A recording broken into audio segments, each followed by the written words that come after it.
Hello friends, जुम्मा मुबारक। I hope everyone's well. तो ये राबी सेंटर, आशियाना सेंटर और गल्फ सेंटर की कुछ ग्लिम्पसेस, कुछ क्लिप्स हैं जो मैं आप लोगों के साथ शेयर कर रही हूँ। देखते हुए आपको पता चले कि हर दुकान पे किस किस्म का कपड़ा है। और यहाँ पे इतनी सारी दुकानें हैं, मतलब हज़ारों के तादाद में दुकानें हैं और डिफरेंट टाइप के मटेरियल्स आपको यहाँ मिल सकते हैं। तो ये वंस ओवर मैं आपको दे रही हूँ।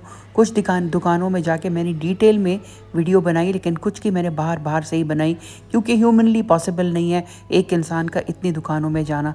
तो जहाँ पे हमें भी कोई चीज़ चाहिए होती थी वहाँ जाके मैं डिटेल में बना लेती थी। लेकिन ये आप जो है ना, इसको मलहूज़ खातिर रखें कि यहाँ पे आपको, अगर आप यहाँ आ जाएं तो आपको शादी से लेकर और बिल्कुल रफ़ कॉटन के कपड़े तक हर चीज़ दस्तयाब है। और नीचे सारा जो है इनका ये कॉस्ट्यूम ज्वेलरी, आर्टिफिशियल ज्वेलरी जैसे कहा जाता है, उसकी दुकानें हैं। तो देख रहे थे हम लोग कि कोई अच्छी चीज़ नज़र आए तो वहाँ रुका जाए। अभी मेरी नीस के घर बेबी होने वाला है इंशाल्लाह, तो उनके भी देने दिलाने के जो है ना जोड़े, वो भी लेने थे। तो इसीलिए हम लोग यहाँ आए हुए थे, देख रहे थे कि वो जमुना लेके जाते हैं जैसे, तो उसके लिए भी हम लोग देख रहे थे, सोच रहे थे क्या लिया जाए। तो फिर ये आजकल तो जैसे मैंने आपको पहले भी बताया और आप लोग ख़ुद भी देख रहे होंगे कि सर्दियों की वजह से वेलवेट और ये वेलवेटीन, वेलवेट और पलच्छी की जो है ना वो बहुत ज़्यादा डिमांड भी है और बहुत ज़्यादा आई भी है बाज़ार में। और अब उन्होंने इसको थोड़ा सा उसके साथ इनोवेशन कर लिया। पहले सादा मिला करती थी, अब उन्होंने ख़ुद से ही उसके ऊपर काम शाम करके उसको थोड़ा सा जो है वो नया उसको लुक दी हुई है, थोड़ा यूनिक कर दिया है। तो ये चीज़ मुझे बड़ी नज़र आई। अच्छी बात है, इनोवेशंस हर चीज़ में होनी चाहिए, चाहे वो कपड़ा हो चाहे वो कोई और चीज़ हो। तो ये देखें, ये सारा वेलवेट है, वेलवेटीन भी है, वेलवेट भी है और पलच्छी भी है। तो ये इस दुकान पे खड़े खड़े बस हमने कुछ पलच्छी के सूट देखे, लेकिन ये कि मेरी बहन ने कहा कि यार यहाँ महंगा है तो यहाँ तो नहीं, हम लेते हैं यहाँ से। तो ये आदिल फैब्रिक्स के नाम से दुकान थी, लेकिन इनके पास चीज़ अच्छी थी। और जो पलच्छी के सूट थे जो मैं आपको अभी दिखाऊंगी, ये थे 16,000 का वो कह रहे थे। तो मेरी बहन कही थी नहीं बहुत ज़्यादा ये जो इस पे काम हुआ हुआ है। और ये वाला जो था वो 12,000 का बता रहे थे ये वाला। लेकिन ये वाला मुझे, इसका कलर बहुत खूबसूरत लगा और दुपट्टा भी इसका प्यारा था। लेकिन पता नहीं, मुझे ख़ुद पहनने के लिए ना ये इस तरह के वेलवेट मुझे पसंद ही नहीं है, कभी मैंने इसको पहनना मुझे अच्छा नहीं लगा। लेकिन ये है कि आजकल फ़ैशन में है तो व्हाई नॉट, और बहुत लोग खुशी से पहनते हैं। ये पहनने के बाद फिर स्वेटर की, कोट की, किसी चीज़ की आपको फिर ज़रूरत नहीं रहती। तो अब हम ये एनके सिल्क सेंटर के ऊपर आ गए हैं। इनके पास बहुत ही अच्छा मटेरियल था, बड़ी अच्छी चीज़ें थी इनके पास। और मेरी बहन वगैरह तो अंदर बैठे भी हुए हैं। मैं थोड़ी लेट हो गई थी क्योंकि मैं वीडियो बना बना के आ रही होती हूँ। तो फिर आके हम यहाँ बैठे, हमने चीज़ें वीज़ें देखी। तो मेरी बहन यही कह रही थी, कहती है यहाँ पर बड़ा खूबसूरत कपड़ा है, बैठ के देखो और वीडियो भी बनाओ। तो ये ब्लू वाला हम लोगों को बहुत अच्छा लगा। ये कॉम्बिनेशन बड़ी अच्छी थी, सिल्वर के साथ था। सिल्वर बड़ा कम नज़र आता है, वैसे ज़्यादातर गोल्ड होता है या रोज़ गोल्ड होता है, लेकिन सिल्वर जो है ना आपको कम नज़र आता है। तो ये ब्लू के साथ सिल्वर की कॉम्बिनेशन बड़ी अच्छी थी और पेज़ले बड़ा खूबसूरत बना हुआ था इसके ऊपर जो था। और इसकी कीमत थी इसका कीमत थी कोई 12 से 13-14 हज़ार के। अगर आप कपड़ा ज़्यादा लेते हो तो फिर ज़रूरी बात है कीमत ज़्यादा हो जाती है। फिर ये पलच्छी के सूट थे। पलच्छी के सूट भी ये जो थे ना इसी तरह दे रहे थे, कोई 8,000 का, कोई 10,000 का, इस तरह। तो ज़्यादा अगर उसमें वो होता था तो वो ज़्यादा कर देते थे। मतलब अपनी मर्ज़ी चला रहे होते हैं ये लोग, लेकिन आपको भाव ताव करना होता है, आपको अपना डिस्काउंट और हैगल तो खुद ही करना पड़ता है ना आपको। तो बस हम यहीं बैठे देख रहे थे। इनके पास स्टफ़ अच्छा था इस दुकान के पास, और खोल खोल के दिखा रहे थे। ये चीज़ मुझे फिर बड़ी अच्छी लगती है कि जो बंदा है सेल करने वाला, वो बेचना चाह रहा है अपनी चीज़। मतलब बदमिजाज जो दुकानदार होते हैं ना, वहाँ से तो मैं बिल्कुल उठी जाती हूँ, नहीं ख़रीदती, ना ही किसी को ख़रीदने देती हूँ। अच्छा, फिर ये सिल्क के सूट इनके पास बहुत खूबसूरत थे, प्योर सिल्क के ऊपर सारी ये एम्ब्रॉयडरी हुई है। ये भी 10 से 15 हज़ार की रेंज में थे ये। जिसके ऊपर थोड़ा तिल्ला और सितारा लगा था वो एक्सपेंसिव थे, जो बिल्कुल हल्के से थे वो उनसे थोड़ा फिर कम प्राइसेस में थे। तो बस ये हम लोग देख रहे थे। फिर ये भी डिसाइड कर रहे थे कौन सा लें कौन सा ना लें, क्योंकि माशाल्लाह से बहुत बड़ी फैमिली है, तो उसके लिए फिर सोच रहे थे कि किस टाइप की चीज़ ली जाए। और मुझे फिर वही अपनी अम्मी का जो है ना ज़माना याद आ जाता है। जब यहाँ मेरी अम्मी को वेलवेट बहुत अच्छा लगता था। उनके पास ना वेलवेट के जो है ना जोड़े जो वो पहनती पहनती थी, और साथ में उनको शॉलों का बहुत शौक था। तो मेरे अगदी जब भी जाते थे ना कहीं पे, तो अम्मी के लिए शॉल का तोहफा लेकर आते थे। और मुझे अभी तक अम्मी की तिल्ले वाली शॉलें याद हैं। पता नहीं आप लोगों को याद हो ना हो, हमारी अम्मियाँ पहना करती थी, और दुल्हनों को भी जहेज़ में ज़रूर मिलती थी वो रेड शॉल होती थी, उस पर सारा तिल्ला होता था, या ब्लैक होती थी उस पर तिल्ला होता था। मुझे बताएं किस किस को वो तिल्ले वाली शॉल जो है ना वो याद है। खूब अच्छा खासा तिल्ला हुआ करता था उस पर। और अम्मी बताती हैं कि मेरी नानी वगैरह के ज़माने में तो ये सोने की तार से बनते थे, ये सोने की तार से। तो फिर जब अगर उसको जलाया जाता था ना उस तिल्ले को, तो उसमें से सोना निकलता था या चांदी निकलती थी, जो चांदी की तारों से बनता होगा उस ज़माने में ना। और जो कि बनारसी और कमखाब के दुल्हनों के जोड़े होते थे ना, या जो उस ज़माने में बनारसी मिला करती थी, कमखाब मिला करता था, वो भी इस तरह का था कि अगर अब आपके पास हो और उसको जो आप सुनार के पास ले जाएं और वो जलाए, तो उसमें से सोना निकलता। फिर वो सोने का आप कुछ थोड़ा बहुत जो होगी या जो भी इसका सिस्टम होगा, लेकिन ये सच्चाई है कि वो प्योर होता था। प्योर सोना और प्योर चांदी इस्तेमाल होती थी उस ज़माने के कपड़ों में। अब तो सोना इतना महंगा हो गया है कि आप एक अंगूठी भी लेने जाएं तो वो आपको लाखों की मिलेगी। तो अब तो आउट ऑफ द रीच है। वहाँ उस ज़माने में कपड़ों में यूज़ होता था। उस ज़माने में जिन्होंने सोना लेके रख लिया होगा, उसके तो बस अब आजकल जो है ना वारे नियारे होंगे। तो बस ये फिर कपड़े हम देख रहे थे। टाइम्स हैव चेंज यार, टाइम बहुत ज़्यादा चेंज हो गया है। मतलब अब मुझे मतलब एडवांसमेंट किसको अच्छी नहीं लगती, सही है बहुत एडवांसमेंट हो गई है, लेकिन मुझे जो है ना वही अम्मी का ज़माना और वही उनकी, फिर उनकी बातें, जो अम्मी की बातें मैं सुना करती थी ना अपनी नानी के बारे में, उनकी बड़ों के बारे में, तो मैं यही सोचती थी, मैं कहती थी मतलब कितना, मतलब अम्मी कहती थी कि 1 रुपए का मतलब 1 रुपए किलो गोश्त हुआ करता था, और इस तरह की जब बातें सुनती थी ना, तो मैं कहती थी यार कितना अच्छा ज़माना होगा। अब मेरे बच्चे उस दिन मुझसे बात कर रहे थे और वो यही कह रहे थे, क्योंकि यहाँ कनाडा में टोरंटो में ना रेंट्स बहुत ज़्यादा इंसेनली हाई हो गए हैं, इतने के बच्चों के लिए अब शादियाँ करना और अपने घर बसाना मुश्किल हो गया है। तो यही मेरे बच्चे मुझसे बात कर रहे थे, तो मैं उनको बताया कि जब हम लोग कनाडा आए थे तो 2 बेडरूम अपार्टमेंट हमने लिया था $800 का।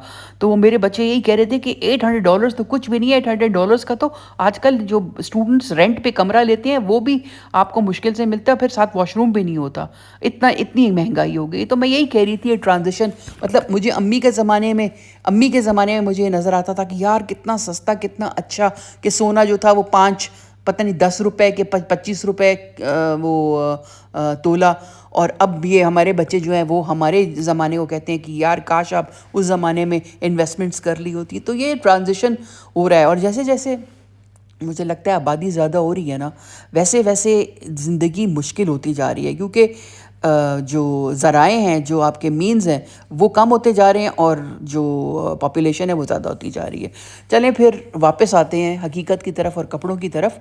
तो ये देखें, ये सूट मुझे बहुत खूबसूरत लगे, पलच्छी के सूट थे, लेकिन सब के ऊपर ना जरी का काम हुआ था। ये 15-15 हज़ार का जो था ना, और 10 से 15 के बीच में। फिर जो मैंने आपको बताया कि एक प्राइस वो नहीं बता रहे थे मुझे, मतलब हर किस चीज़ की प्राइस वो डिफरेंट बताते थे। तो मैंने उनसे कहा, मैंने कहा ये आप ये क्यों कर रहे हैं, एक ही जैसी चीज़ है। उसने कहा नहीं, जिस पर ज़्यादा तिल्ला होगा उसकी ज़्यादा प्राइस होगी।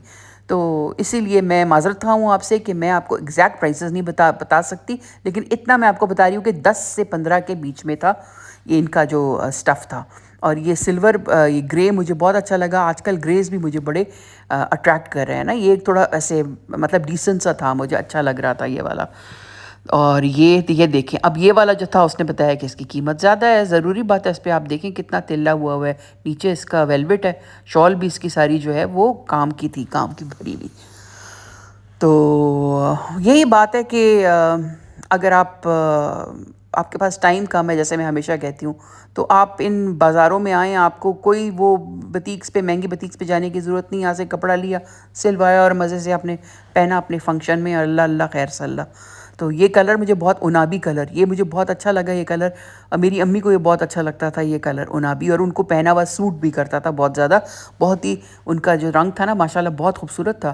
तो वो ये कलर पहनती थी ना, तो बहुत ही मुझे अच्छा लगता था। और मैं उनको टिकटिकी बांध के ना देखती थी कि कितनी माशाल्लाह मेरी अम्मी खूबसूरत है। और हल्की सी सिर्फ लिपस्टिक लगाती थी और कुछ भी नहीं, और ऐसा लगता था कि जैसे उनके लिए बना है हर रंग। अच्छा, ये वाला भी मुझे खूबसूरत लगा, गुलाबों वाला। ब्लैक कलर का, और इसके ऊपर ना बड़े खूबसूरत रोजेस बने हुए थे। तो ये खूबसूरत था। अच्छा, यही चीज़ मैंने लाहौर में ना देखी, उन्होंने थोड़ा सा उसके अंदर ऊपर नीचे करके, और ये चीज़ वो मतलब 40,000 45,000 में वो बेच रहे थे। तो मैं, और यहाँ पे ये आपको जो है ना ये मतलब ज़्यादा से ज़्यादा 15,000 16,000 17,000 तक की मिल रही थी। तो ये है कि ज़रा अच्छी तरीके से रैकी किया करें, उसके बाद चीज़ लिया करें। तो यहाँ अब मैं बैठी हुई जो है वो वंस ओवर करने की कोशिश कर रही हूँ कि दुकान का पूरा वंस ओवर करूँ। और बंदा जो है ना, अब ज़ारा की तबीयत भी ख़राब थी बेचारी, वो पीछे बैठी हुई थी। और मैं जो हूँ, मैंने कहा कि यार अब बस, मेरी थोड़ी सी जल्दी बस हो जाती है, और फिर मैं कहती हूँ कि यार चलो घर भागें। और फिर शाम को मैंने थोड़ा अपने लिए कॉस्मेटिक्स लेने थे। तो यही मैं कह रही थी, मेरा मस्कारा भी ख़त्म हो चुका था, मेरा जो बेस है वो भी ख़त्म हो चुका है। तो मैं यही सोच रही थी, मैंने कहा अब यहाँ जेन्युइन कहाँ से मिलेगा। तो भाई बड़ी अच्छी दरियाफ़्त मेरी नीस मुझे ले गई इस दुकान में, मैं इतनी खुश हुई। मैंने कहा यार यहाँ तो सब कुछ है, ठीक है प्राइस थोड़ी ज़्यादा है, लेकिन अगर आपको ज़रूरत है तो फिर आप यहाँ से ले सकते हैं। हाइस के नाम से ये दुकान है जिन्ना सुपर में, और मुझे लगता है ऑल ओवर पाकिस्तान भी शायद हो। इसके अलावा उसमें भी मिलते हैं, और डिफरेंट शहरों में अपने अपने डिफरेंट इस तरह के होंगे। लेकिन मुझे तो, मैं थोड़ा मेकअप यूज़ करती हूँ, लेकिन अच्छा ही मेकअप यूज़ करती हूँ। तो ये जाते जाते हमें शॉलों की दुकान पे नज़र पड़ गई। तो ये एक दो शॉलें जो थी हमें अच्छी लग रही थी। नाज़िश जो थी वो कह रही थी इनकी आप कमीज़ें भी बना सकते हैं। तो आजकल मेरे ख्याल से वो यही सोच रही है कि ये इस टाइप के जो है ना वो अपने लिए या फिर अपने क्लाइंट्स के लिए इस तरह के वो लेके और उसको डिज़ाइनिंग करके तो वो फिर बनाएगी सर्दियों के लिए। उसकी सर्दियों की जो कलेक्शन होगी। फिर ये लेदर की, प्योर लेदर की दुकान थी। तो ये सबसे बड़ी मज़ेदार चीज़ है हमारे यहाँ पाकिस्तान में कि हर दूसरी दुकान जो है ना वो फ़र्क होती है। तो इससे ये है कि आप बोर नहीं होते। अब ये हाइस की दुकान पे हम आ गए हैं। यहाँ पे आप यकीन करें कि हर चीज़ जो है ना आपको दस्तयाब है। Hair related, face related, skin related, उसके अलावा इनके पास अंडर गारमेंट्स भी हैं ऊपर वाली जगह में, हर तरह की क्रीम्स हैं इनके पास, और सब इम्पोर्टेड मेकअप है इनके पास। और मैं तो सोच रही थी, मैंने उन्होंने से कहा, मैंने कहा ये 2 नंबर ना हो। उसने कहा नहीं, ये 2 नंबर नहीं है। और तो जो चीज़ मुझे चाहिए थी, मुझे एक तो लिपस्टिक चाहिए थी, एक लिपस्टिक जो हटे ना, क्योंकि मैं अपनी लिपस्टिक 2 सेकंड में खा जाती हूँ। तो एक लिपस्टिक चाहिए थी, मस्कारा मेरा सूख चुका था, मुझे मस्कारा चाहिए था। मैंने कहा चलो महंगा नहीं, मुझे सस्ता सा ही ले दो, कोई इतना मुझे महंगा नहीं चाहिए। और एक मुझे चाहिए बेस, के मेरी बेस जो है ना वो ख़त्म हो चुकी है। तो जो बेस मैं लगाती हूँ, जो पाकिस्तान वहाँ से लेकर आई थी अरमानी की बेस, वो तो यहाँ काफ़ी महंगी थी, यहाँ पे 27,000 रुपये की थी वो। तो फिर मैं चुप हो गई, मैंने कहा नहीं, मैं पाकिस्तानी ले लूँगी भाई, इतनी एक्सपेंसिव नहीं ख़रीद सकती मैं जब तक मैं वापस फिर ना जाऊँ। और सा मस्कारा जो है मैंने एसेंस का ले लिया, क्योंकि मेरी नीस जो है शी इज़ अ ब्यूटिस्टर। तो उसने मुझे कहा, उसने कहा कि आप एसेंस की वो ले लें, मस्कारा ले लें। तो उसका मस्कारा मैंने ले लिया। फिर लिपस्टिक मैंने इनसे को कहा, मैंने कहा मुझे कोई लिपस्टिक ऐसी दिखाएं जो उतरे ना। तो उन्होंने मुझे टर्किश कोई ब्रांड दिखाया, उसकी लिपस्टिक उन्होंने मुझे दिखाई। तो उन्होंने कहा ये उतरती नहीं है, लेकिन ये वो मैंने लगाई तो 2 सेकंड के बाद वो उतर गई। मैंने कहा ये तो अब मैं ले जाके उस लड़की को कहूँगी, क्योंकि मैंने उससे कहा था, मैंने कहा अगर ये उतर गई तो फिर मैं ये वापस करूँगी, क्योंकि वैसे तो मेरे पास लिपस्टिक्स हैं, लेकिन मुझे ऐसी चाहिए जो उतरे ना। तो फिर ये यहाँ इनके पास देखें, इतनी वैरायटी थी इनके पास, दुनिया का हर परफ्यूम पड़ा हुआ है। चीज़ें बड़ी महंगी हैं लेकिन हैं जेन्युइन। तो बस फिर हम वहाँ से निकले, थोड़ी बहुत शॉपिंग अपनी जो करनी थी वो करके। और अब ये हम उसमें हैं, क्या कहते हैं उसे, सुपरमार्केट में। वहाँ से हमने फिर से मटके वाली चाय ली, और मटके वाली चाय हम पी रहे हैं, लोग मज़े कर रहे हैं, यहाँ पे सर्दी के मज़े लिए जा रहे हैं। और हम जो है हम यहाँ पे देख रहे हैं कि क्या मतलब और खाया जा सकता है। लेकिन ये कि मैं तो डाइट पे हूँ और मेरी इस भी डाइट पे शादी होने वाली है, तो अब हम सबको फ़िक्र पड़ी हुई है। बस फिर हम लोगों ने चाय मंगवाई और साथ में पराठा मंगवाया, लेकिन मैंने खाया नहीं, मैंने सिर्फ एक बाइट लिया और फिर मैंने वापस दे दिया। यकीन करें मेरा आप, क्योंकि जब मैं वज़न की मशीन पे चढ़ी ना, तो मेरे तो होश जो है ना वो जो है वो गुम हो गए। आई होप कि आज का क्लिप आपको अच्छा लगा हो, मेरा कंटेंट अच्छा लगा हो। चलिए, until next time, thank you and bye.